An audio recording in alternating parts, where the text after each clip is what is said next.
नमस्कार, आप सभी का स्वागत है हमारे YouTube चैनल एक कहानी पर। दोस्तों, आज की कहानी है पत्नी तब तक ही देवी है जब तक पति देवता है। शाम के 7 बज चुके थे। आज पड़ोस वाली शालू के घर से ज़ोर ज़ोर से आवाज़ें आ रही थी, लेकिन यह आवाज़ हर रोज़ की आवाज़ से थोड़ी अलग थी। कुछ तो अलग हो रहा था उस घर में। बैठे बैठे शिमला कयास ही लगाई जा रही थी। अक्सर शालू के चीखने चिल्लाने की आवाज़ें आती थी। वो अपने आप को अपने शराबी पति से बचाने के लिए आवाज़ें लगाती थी, जबकि पति उसे मारते हुए अपने आप को उसका देवता, भगवान जाने क्या क्या समझता था।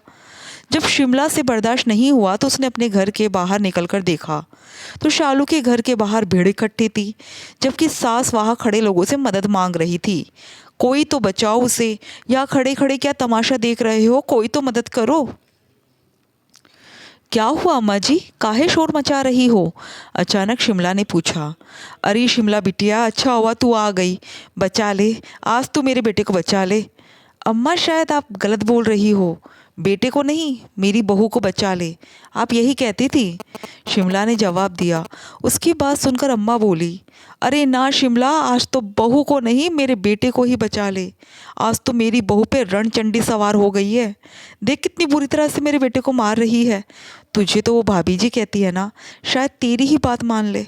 मेरी तो वो सुन ही नहीं रही है। मेरी देवी जैसी बहू का आज पता नहीं क्या हो गया।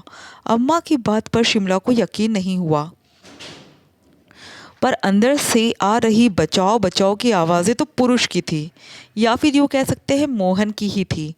आखिर शिमला अंदर गई तो वाकई नज़ारा बदला हुआ था। शालू पर वाकई रणचंडी सवार थी। बाल बिखरे हुए, साड़ी का पल्लू कमर में खोसे हुए पूरी रणचंडी लग रही थी। जिस लठ से पति हर रोज़ उसे मारता था, उसी लठ को लेकर अपने पति की अच्छी खासी धुलाई कर रही थी, और साथ ही साथ बोले जा रही थी, तू और देवता, तू तो इंसान कहलाने लायक भी नहीं है। आज तुझे ना छोड़ने वाली मैं। मेरे सीधेपन का बहुत फ़ायदा उठाया है तूने। समझता क्या है अपने आप को? बीवी हूँ तेरी, तेरे घर की नौकरानी नहीं। तू जो अपनी मर्जी में आएगा वो करेगा। तब तक अम्मा जी शालू के सामने आके गिड़गिड़ाते हुए बोली, अरे शालू, तू तो देवी है। अपने पति की कितनी सेवा करती है, उसके लिए कितने व्रत और उपवास करती है, उस देवता का स्थान देती है, तो तू ही आज लठ से उसे मार रही है। अम्मा जी, पत्नी देवी तब तक ही होती है जब तक पति देवता होता है, पर आपका ये राक्षस बेटा तो मेरी छाती पर सोतन लाकर बिठाए दे रहा है, और मैं इसे देवता मानकर पूछती रहूं? काहे अम्मा जी, हाथ पैर ना तोड़ कर बिठा दूँ उसे? कहते कहते शालू लठ लेकर मोहन के पर वार करने लगी, तो शिमला ने आकर उसे रोका। अरे बस कर शालू, कितना मारेगी? देख, मार मार के सुझा दिया तूने उसको। आखिर बात क्या हो गई? तेरे लिए तो तेरा पति देवता था ना, फिर आज क्यों मार रही है उसे? देवता? ये राक्षस और देवता? मैंने इस जैसे निकम्मे इंसान को अपना देवता माना, अपने सिर आंखों पर बिठाया, इसकी मार खाई, पर हमेशा ये सोचकर चुप रह गई कि कम से कम इसके नाम का सिंदूर तो मेरी मांग में है। कम से कम मैं सुहागन तो हूँ। ये मुझे कितना मारता था, फिर भी इसके परिवार को अपना मानकर मैंने हमेशा अपनी जिम्मेदारी निभाई। लेकिन ये मेरी छाती पर सोतन लेकर आ गया और लाकर उसे मेरे ही कमरे में मेरे ही बिस्तर पर बिठा दिया। ऊपर से डंके की चोट पे कह रहा है उससे शादी करूँगा। कहते हुए शालू की आंखों में आग बरस रही थी। आखिर गलत भी तो नहीं कह रही थी। कितनी बुरी तरह से मोहन मारता था उसे, पर फिर भी उसे सिर आंखों पर बिठाए रखती थी, और ये तो शिमला ने उस दिन अपनी आंखों से साक्षात देखा था। उस दिन शालू रसोई में काम कर रही थी, जबकि शिमला उसकी सास के पास बैठकर बातें कर रही थी। तभी दरवाजे पर दस्तक हुई। इस समय कौन आया होगा? काम भी नहीं करने देते, हमेशा काम के समय ही कोई ना कोई आ जाता है। कहते कहते शालू ने जाकर दरवाज़ा खोला तो सामने मोहन खड़ा था। खड़ा क्या था, लड़खड़ा रहा था। ना आंखें पूरी तरह से खुल रही थी, ना ही पैर जमीन पर टिक रहे थे। पूरी तरह से शराब के नशे में धुत था। उसे देखते ही शालू बोली, अरे इतनी शराब क्यों पीते हो तुम? खुद के पैरों पर भी खड़े नहीं हो पाते? तुझे क्या पता मेरे दिमाग में कितनी टेंशन है। मोहन अपनी लड़खड़ाती जबान से बोला, टेंशन तो मुझे भी होती है। राशन का टेंशन, बच्चों की स्कूल की टेंशन, घर के काम की टेंशन, सास की तबीयत की टेंशन, ऊपर से पति शराब पीता है उसकी टेंशन। तो तुम्हारी तरह क्या शराब पीकर टल्ली हो जाऊं, जो बस बहाना कर दिया कि मेरे दिमाग में कितनी टेंशन है। बड़बड़ाती हुई शालू मोहन को सहारा देकर घर में ले आई। चुप कर, कोई अपने पति से या देवता से ऐसे बात करता है? याद रख, तेरी मांग में मेरा सिंदूर है। पति हूँ मैं तेरा, तेरा देवता। शालू ने चुप रहना ही ठीक समझा और मोहन को बाहर वाले पलंग पर लेटाकर वापस रसोई में आ गई और उसके लिए पानी का गिलास लेकर आई। बस यही बात मोहन ने पकड़ ली। क्यों री, मुझे बस पानी पिलाएगी तू? आदमी बाहर से कमाकर थका हारा घर में आया है तो बजाय उसे खाना खिलाने के पानी पिला रही है तू?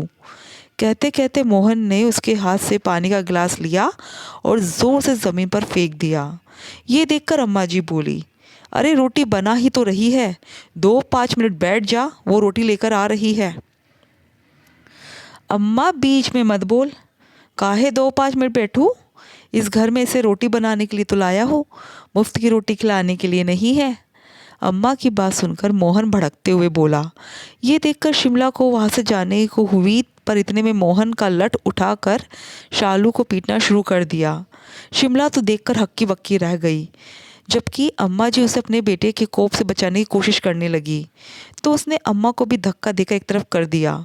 किसी तरह शालू ने भागकर रसोई में दरवाज़ा बंद कर दिया, लेकिन मोहन वो तो रसोई के दरवाजे को ही पीटने लगा। जबकि शिमला ने कभी अपनी ज़िंदगी में सब देखा नहीं था, तो उसे समझ ही नहीं आया कि वो करे क्या। आखिर थक हार कर मोहन खुद ही पलंग पर आकर गिर गया। थोड़ी देर बाद जब शांति हुई तो शालू ने खुद ही दरवाज़ा खोल दिया। शिमला ने कुछ मदद के लिए कहा तो शालू बोली, आप रहने दो भाभी, ये तो रोज़ का है, अब बस हम भी खाना खाकर सोएंगे। शालू ने इतनी आसानी से कह दिया कि शिमला को कुछ समझ ही नहीं आया। वो चुपचाप अपने घर आ गई। दूसरे दिन वट सावित्री व्रत था। जब वो मंदिर में पूजा करने गई तो शालू भी को वहाँ पर देखकर हैरान रह गई। शालू पूरा श्रृंगार कर वट सावित्री की पूजा करने आई थी। शिमला तो एक पल सोचती रह गई कि अगर मेरा पति ऐसा मेरे साथ करे तो मैं तो उसके लिए पूजा कभी ना करूं। और ये, शालू तुमने भी व्रत रखा है? शिमला के मुंह से अचानक निकल गया। हाँ भाभी जी, आखिर मैं भी तो सुहागन हूँ, मैं भी तो अपने पति की लंबी उम्र के लिए व्रत रखूंगी। पर कल तो उसने, कहते कहते शिमला चुप हो गई। अब भाभी जी, मारता है पीटता है, पर जैसा भी है मेरा पति है, मेरे लिए तो देवता है वो है तो ही तो समाज में मेरा सम्मान है। कहकर शालू पूजा करने लगी। शिमला तो उसे देखती ही रह गई। पति इतना मारता था, पर फिर भी पता नहीं किस मिट्टी की बनी थी शालू, कभी उसको छोड़कर नहीं जाती। 1-2 बार उससे पूछा भी, तब पता चला कि बचपन में उसके सिर से पिता का साया उड़ गया था।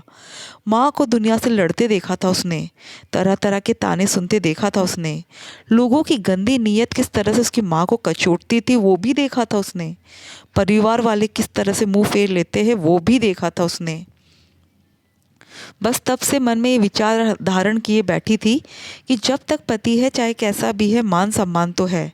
आपकी मांग में सिंदूर है तो किसी की बुरी नज़र आपको नहीं कचोटेगी। बस इसलिए अपने पति को देवता मानती थी। खुद एक फैक्ट्री में काम करती थी, लेकिन सुबह भी घर का पूरा काम करके जाती और वापस भी घर का काम आकर के करती। अम्मा जी से जितनी मदद होती वो ज़रूर करती। शादी के 5 साल हो गए। एक 3 साल का बेटा भी था, जो अक्सर ये तमाशा देखकर डरा सहमा सा रहता था। पर मोहन इस तरह से करेगा किसी को यकीन नहीं था। शालू के लिए सौतन लेकर आ गया। इतने में अम्मा जी बोली, क्या सोच कर लाया रे तू उस लड़की को इस घर में? याद रख, अगर तूने उससे शादी की तो तेरा इस घर से दाना पानी उठ जाएगा। काहे अम्मा, वो मुझे पसंद है, मैं तो उसी से शादी करूँगा। मोहन बेशर्मों की तरह अपने घाव पर हाथ मलते हुए बोला। पर अब की बार शालू से पहले अम्मा बोली, कर, बिल्कुल कर, पर आज के बाद तू मेरा बेटा नहीं और इस मकान में तेरा हक नहीं। अम्मा, तो मुझे मेरे ही घर से निकाल रही है? मोहन हैरान होते हुए बोला, अरे तेरा काहे का घर? ये घर तो तेरे बाप ने खरीदा था, इसलिए इस पर मेरा हक है। अब तुझ जैसे फ़कीर के साथ वो शादी करना चाहती है तो कर, मैं अपनी बहू के साथ रह लूँगी। जा निकल यहाँ से। हाँ हाँ, जा रहा हूँ मैं, अपने दम पर खुद का मकान बना लूँगा, पर शादी तो उसी से करूँगा। ये सारा तमाशा तो वो लड़की भी देख सुन रही थी। जैसे ही मोहन ने उसे बुलाया, उसने बाहर आकर जवाब दिया, तेरे पास है ही क्या जो मैं तुझसे शादी करूंगी? महीने के 20,000 रुपये कमाता है। अब ना तेरे पास कोई प्रॉपर्टी ना कुछ। मुझे अपनी ज़िंदगी बर्बाद थोड़ी ना करनी है। मुझे तो माफ़ कर। वो हाथ जोड़ती हुई मोहन को छोड़ भाग खड़ी हुई। उस लड़की के इस बर्ताव से मोहन को करारा झटका लगा। पर अब जाए तो जाए कहाँ। उसने पलटकर शालू की तरफ देखा तो शालू ने कहा, ना अब मुझे देवी बनने का शौक नहीं। तुझे इस घर में रहना है तो अम्मा का बेटा बनकर रह जा, पर अब मुझसे उम्मीद मत करना। कहकर शालू अपने बेटे को लेकर अंदर चली गई। मोहन उसी घर में रहता है, पर अब शालू से इतना ज़्यादा तवज्जो नहीं देती। एक दो बार शराब पीकर घर में घुसकर हंगामा करने की कोशिश की तो शालू ने उसे पुलिस के हाथों ही पिटवा दिया। अपने आप मोहन को अक्ल आ गई कि पत्नी अब उसे देवता नहीं इंसान ही समझती है। दोस्तों, आपको कहानी कैसी लगी कमेंट करके ज़रूर बताइएगा और हमारे चैनल को सब्सक्राइब ज़रूर कीजिएगा। Thank you.